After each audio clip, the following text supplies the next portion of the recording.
రథసప్తమి రోజు చిక్కుడుగాయల రథం తయారు చేసుకోవడానికి 7 చిక్కుడుగాయలు, కొన్ని పుల్లలు తీసుకోవాలి.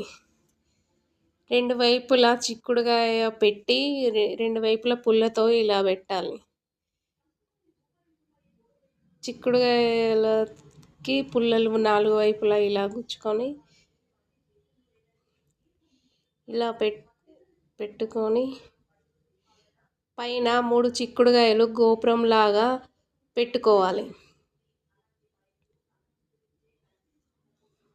3 చిక్కుడుగాయలకి పుల్లలు పెట్టి ఇట్లా గోపురంలాగా పెట్టుకోవాలి.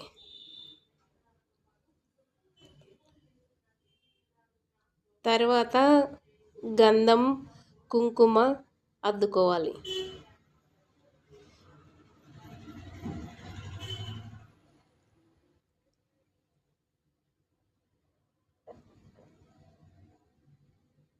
చిక్కుడుగాయల రథసప్తమి రోజు తయారీ.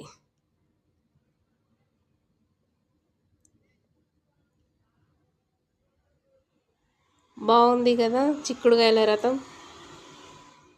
మీరు కూడా ట్రై చేయండి ఫ్రెండ్స్.